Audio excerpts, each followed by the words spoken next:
تو میں سوچ رہا تھا کہ جب سے میں صحافت میں آیا ہوں یہ کوئی پہلا دور نہیں ہے کہ میں یہ سن رہا ہوں کہ جو صحافت ہے وہ خطرے میں ہے. ہم تو جب سے جرنلزم میں آئے ہیں 30-35 سال ہو گئے ہیں, ہر دور میں یہی سن رہے ہیں کہ سچ خطرے میں ہے, صحافی خطرے میں ہے, پاکستان ایک نازک دور سے گزر رہا ہے. اچھا, ہر دور میں جو خطرہ ہے اس کا نام بدل جاتا ہے. تو آج کل جو خطرے کا نیا نام ہے وہ ہے آرٹیفیشل انٹیلیجنس. حالانکہ پاکستان میں سچ کو آرٹیفیشل انٹیلیجنس سے اتنا خطرہ نہیں ہے جتنا انٹیلیجنس ایجنسیوں سے. تو اس لیے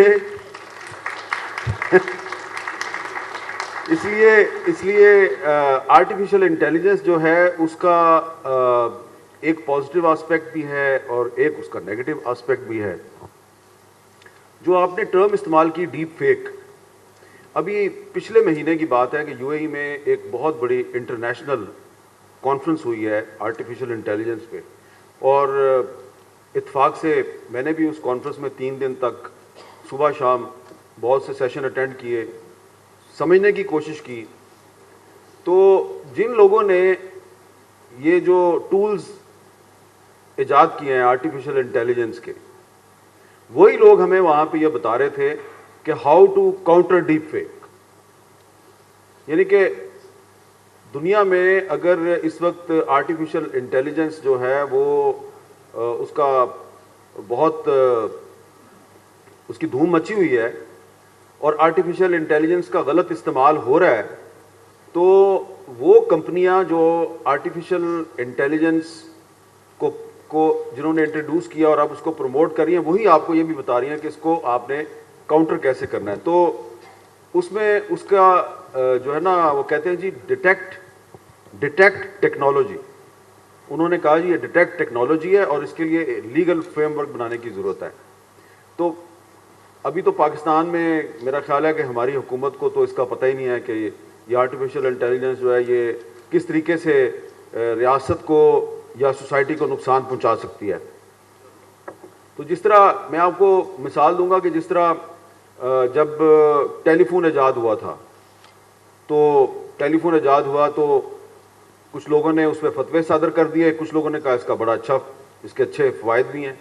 اسی طرح میگا فون ایجاد ہوا تو کچھ لوگوں نے کہا یہ جو میگا فون ہے, لاؤڈ سپیکر ہے, یہ تو اس میں سے تو شیطان بولتا ہے.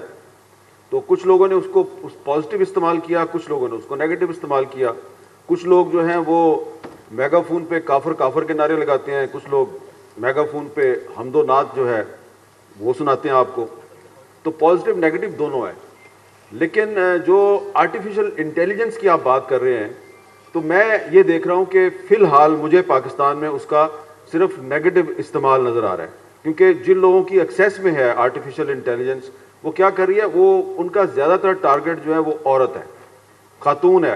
خاتون خواہ وہ صحافی ہے یا پولیٹیشین ہے یا پولیس آفیسر ہے. میں نے دیکھا ایک پولیس آفیسر تھی, اس کی بھی کمپیوٹر ورک کے ذریعے الٹی سیدھی تصویریں بنائی گئیں. ابھی ایک بلوچ ایکٹیوسٹ ہے, وہ بیچاری جو ہے اس کو بھی آرٹیفیشل انٹیلیجنس کے ذریعے اس کے کسی عورت کے دھڑ پہ اس کا سر لگا دیا گیا. تو مرد جو ہے وہ کم از کم ہماری سوسائٹی میں آرٹیفیشل انٹیلیجنس کے جو منفی استعمال کے اثرات ہیں اس کا اتنا شکار نہیں ہو رہے, کیونکہ یہاں پہ سمجھا جاتا ہے کہ عورت کو ٹارگٹ کرنا آسان ہے, تو اس لیے آرٹیفیشل انٹیلیجنس کا نشانہ بھی عورتیں ہی ہیں فی الحال. تو میرا یہ خیال ہے کہ اگر جو آرٹیفیشل انٹیلیجنس کو انٹروڈیوس اور پروموٹ کرنے والی جو کمپنیاں ہیں, انٹرنیشنل کمپنیاں بہت سی, میں نام بھی آپ کو بتا سکتا ہوں, وہی آپ کو بتا رہی ہیں کہ اس کو کاؤنٹر کیسے کرنا ہے. مثلا جیسا کہ پچھلے دنوں ہمارے ایک دوست تھے, تو تھے نہیں بلکہ ہیں ابھی بھی ہیں, تو انہوں نے ایک کام شروع کیا کہ ایک پولیٹیکل پارٹی کا جو سوشل میڈیا سیل ہے وہ ٹویٹر پہ ٹرینڈ بنانے کے لیے آرٹیفیشل انٹیلیجنس کے جو بوٹس ہیں ان کو استعمال کر رہے تھے. تو انہوں نے اس پہ تھوڑی ریسرچ کی, کچھ انہوں نے گیجٹس ڈھونڈے اور سراغ لگایا کہ یہ پولیٹیکل پارٹی جو ہے اس کے پاس کتنے واٹس ہیں اور یہ کیا کر رہے ہیں. اور جب انہوں نے اس کا اپنی ریسرچ مکمل کی اور سراغ لگا لیا تو وہ اپنی اب رپورٹ تیار کر رہے تھے کہ اچانک ان کو پتہ چلا کہ دوسری پولیٹیکل پارٹی نے بھی یہی کام شروع کر دیا. تو وہ اس کے پیچھے لگ گئے. اب بیک وقت وہ 2 پولیٹیکل پارٹیز کو مانیٹر کر رہے ہیں. تو اب ان دونوں کے بارے میں میری ان سے بات چیت ہوتی رہتی تھی. میں نے ان کو کہا آپ ریلیز کریں, ہم اس کو انشاءاللہ ہائی لائٹ کریں گے. ان کا ایک دن فون آیا, انہوں نے کہا 2 اور پارٹیوں نے بھی یہی کام شروع کر دیا ہے.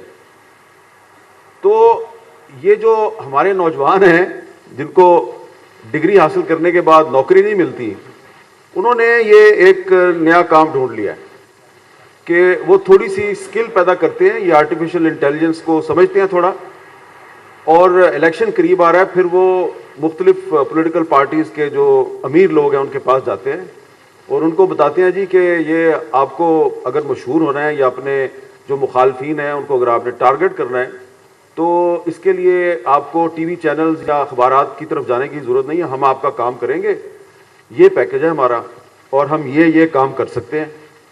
تو پالیٹیشین صاحب جو ہیں ان کو کچھ پتہ نہیں ہے کہ یہ کیسے کریں گے. وہ کہتے ہیں اچھا ٹھیک ہے بیٹا کرو, کتنے پیسے چاہیے, چلیں جی ڈیل ہو گئی. تو وہ جو میں نے جس اپنے دوست کا ذکر کیا جو ریسرچ کر رہا تھا, اس نے مجھے ایک بڑی عجیب و غریب بات بتائی. اس نے کہا کہ 3-4 لڑکوں نے ایک ٹیک کمپنی بنائی ہوئی ہے, صرف 4 لڑکے ہیں وہ, اور وہی لڑکے جو ہیں وہ بیک وقت 3 مختلف پولیٹیکل پارٹیز سے پیسے کھا رہے ہیں اور ان تینوں پارٹیوں کو آپس میں لڑا رہے ہیں اور ایک دوسرے کے خلاف پروپیگنڈا کروا رہے ہیں ان سے, اور اس کے پیچھے انہوں نے بارڈز بنائے ہوئے ہیں اور بارڈز بھی چل رہے ہیں ان کے. تو میں نے ان سے کہا پھر تو یہ تو بڑا دھماکہ خیز بات ہے, آپ تو بہت بڑا کمال ہو جائے گا آپ کا. انہوں نے کہا نہیں یار, اب ایک اور مسئلہ بھی آ گیا نا, ہم نے بھی تو گھر چلانا نا. تو ہمارے پاس بھی وہ آگے کہ جی چھوڑیں آپ کیا کر, یہ رپورٹ بنا کے آپ ہمیں دے دیں, بڑی زبردست ریسرچ ہے, اس کے اتنے پیسے. تو یہ جو آرٹیفیشل انٹیلیجنس ہے یہ ایک خطرہ ضرور ہے, لیکن اس کے کچھ فائدے بھی ہیں.